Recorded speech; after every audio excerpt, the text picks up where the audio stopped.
I finally got around to watching Ahsoka. What'd you think? Well, I held off watching it because when it was coming out and when it was airing, people were like, "Oh no, you've got to see Rebels and you've got to watch these episodes of Clone Wars." And I'm like, "I'm not doing. Oh, I ain't doing. yeah, yeah, I ain't doing no homework for a show. yeah, I'm not interested." But yeah. because I'm on a special offer for Disney Plus, which I'm on another one, it's great. I cancelled my £2.41 a month for Disney Plus because it was three Right. months. I'm like, no, it's coming to the end, so I cancelled it. And then a day Yeah. later, I get an email from Disney going, "How would you like Disney Plus for £1.99 for the next 3 months?" I'm like, I'll have some of that. So I'm going back onto Disney Plus. So I'm catching up on some of the Star Wars stuff. And I Yeah. went to Ahsoka. I'd seen Ahsoka's appearance in season 2 of The Mandalorian, I think it Hmm. was. Yeah. So that was all I knew about Ahsoka and the fact Right. Rosario Dawson was playing Ahsoka. Right. So I went Which in is to me more than enough reason to watch Ahsoka. But carry pretty on. much. So Yeah. I went in fully cold. Not, I've Yeah. never seen an episode of Rebels, still haven't. Never seen an episode of Clone Wars, still haven't. I'm like, okay, They're good. let's They're let's really see how good. Yeah. complicated this show is. I didn't Right. really struggle. No. There It's were a couple yeah. of points where I had to pick the phone up and go, let me just go. I'm going to ruin it for anybody who mildly ruin it for anybody who's not Right. seen Ahsoka because whatever. But I'm Yeah. like, hang on, Anakin's in it. When when is Ahsoka set? Oh, and then it would make sense because it's like Yeah. because it's all over the place because it's a new show from like last year, but Right. it's set before after the prequel. I see even now I'm like, what the flip? And it doesn't help when Yeah. you've had COVID brain fog either. You're like, this is gonna be a nosebleed. So Right. it's set after Return of the Jedi, Yeah. and then I'm like, okay, so it's set after Return of the Jedi. Why does Anakin look like that? Okay, I'm confused again. So other Right. than that part, I was Right. fine, and I really liked Ahsoka. I Yeah. really enjoyed it. Yeah. I thought there were some really good characters in it.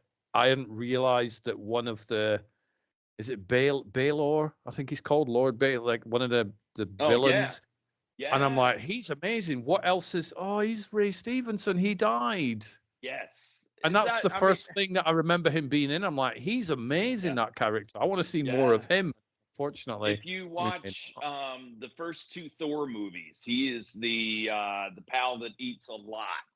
Um, Ah, okay. yeah, yeah. So, but yeah, I was trying to think what else he was in. He was also in my least favorite Punisher movie. The But I think Warzone, is it? yeah, I think that Yeah. was mainly because the director was female and she was a kickboxer, but she thought he should cry a Punisher lot. don't And cry. I No. was man, I it's kind of like Wolverine crying. I remember the one Yeah.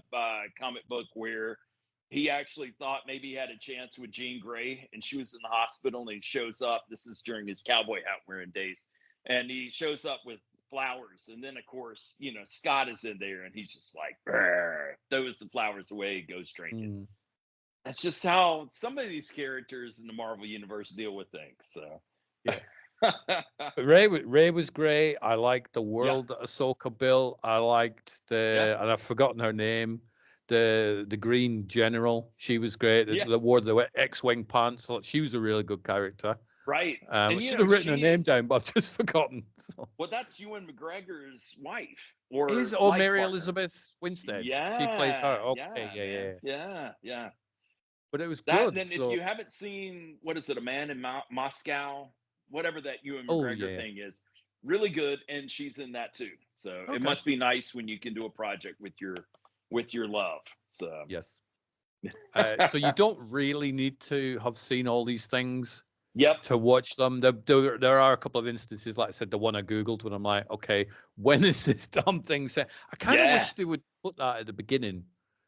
yeah. Do you know, I like a think when it timeline thing? And the Marvel do the same thing as well. When you're like, oh when is this yeah, thing set? So unless you're an right, expert, which there are a lot of Star Wars and Marvel experts, I'm not one of yeah. them post COVID. I wasn't one of them before COVID, to be fair.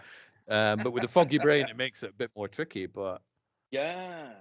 good. The yeah, Dave Filoni has really looked after that side of Star Wars Yeah. and at some point I think it was when Ahsoka was maybe a week out from premiere, they posted something like, catch up on all these shows and it was only like I don't know 4 or 5.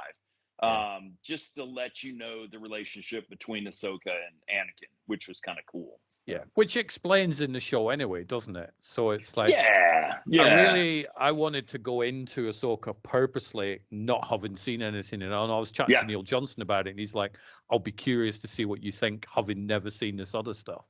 And I think a show, obviously, if you have seen it, you'll get more out of it because you'll recognize more. But you should also be able to go into something going, this is my launch pad.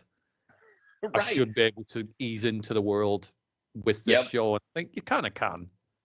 Yeah, I think so too. And I agree with you. I mean, when you can, it's kind of like Skyfall, which is an excellent Bond movie, but also a standalone. If you don't even know who Bond is, that really works. So.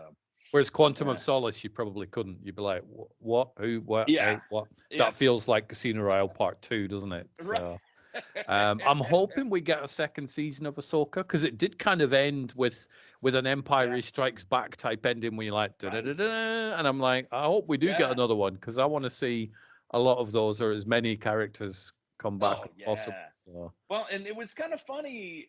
I was expecting eventually the actor who plays Amos on, oh my gosh, man, I'm not downstairs. I can't see my. See, you've got the brain. Just blame everything on brain fog. It's fine. Blame everything. Everything gets blamed on brain fog for the rest of the year now. I'm like, there's a lot of COVID in it. It was the most excellent sci-fi series I think I've ever seen, and it was on Amazon. Expanse. Yes. So the guy who played Amos was the Goldface trooper. And it never explained. I mean, you'd never know it. It was kind of like Daniel Craig as a stormtrooper, you know, unless you knew it, you know, because there was no big reveal or anything. And I didn't recognize his voice. But anyway, so as you're watching Ahsoka and some of these other shows, do you have all your action figures out? You know, so well, I did the action figure unboxing of the little X-Wing pilot. So I'm saying the little because they are the 3.75. And I was partway through watching Ahsoka. So I'm doing this video going, don't know why there's X-Wing pilots in it. I've not seen them in Ahsoka. And then sure enough, when they came on screen, I'm like, oh, I've got that one, and that one. But yeah, the action figures were there. They're pretty good little action figures, actually. I've enjoyed looking at some of them. I've enjoyed watching you go through them. Quite envious as well, but man, I'm not the king of unboxing, as Hasbro calls you, I think. So which figures do you prefer? Because I'm torn between the 3.75 ones and the 6. Because for the 3.75, you get twice as many. Right. Whereas 6-inch are bigger and they do look better. So I'm like, I don't know. But I mean, some of the small ones, though. I mean, you think about all the articulated points.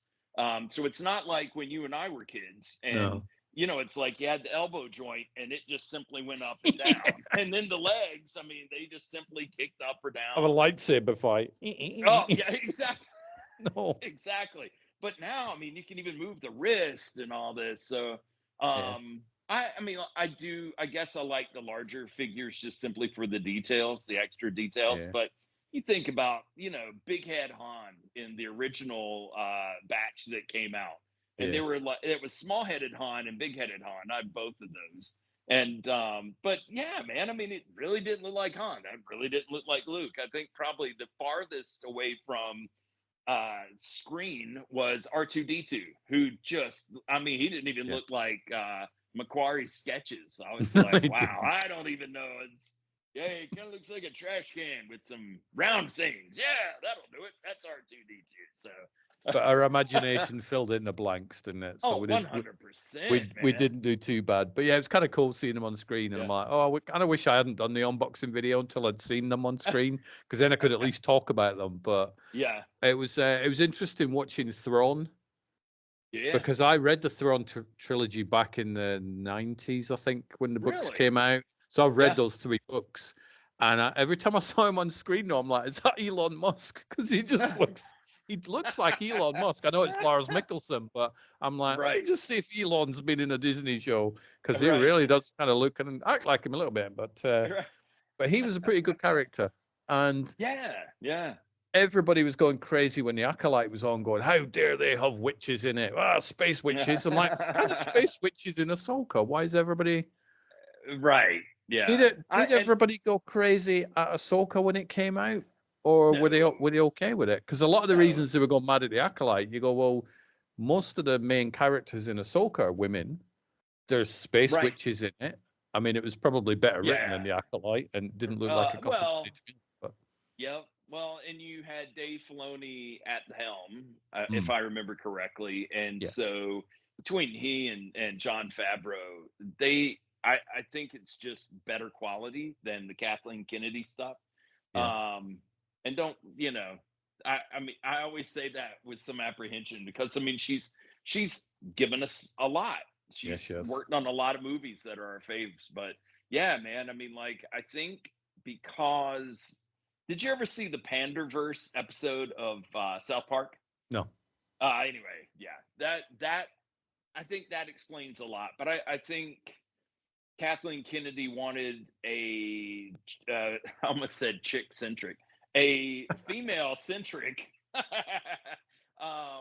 and they also had to have the two moms, which I think bothered, probably the Disney crowd that buys Downy liquid or whatever, because you remember back when we were kids, and it's like, oh, the 100 moms don't like that, so then they're gonna stop buying Downy, and then Downy goes, oh my gosh, you better cut that crap out, so but yeah, I think it was kind of slow. I think when I thought it was going to become a musical, when it was like, was it 1, 2, 3, kick him in the knee, we are witches. Yeah. I was waiting on Lion King to start up or something. I don't know. I was confused at that point, and I think my confusion ended with those lightsabers that just wouldn't stay lit, man. I mean, like, we didn't have alkaline batteries back in the day.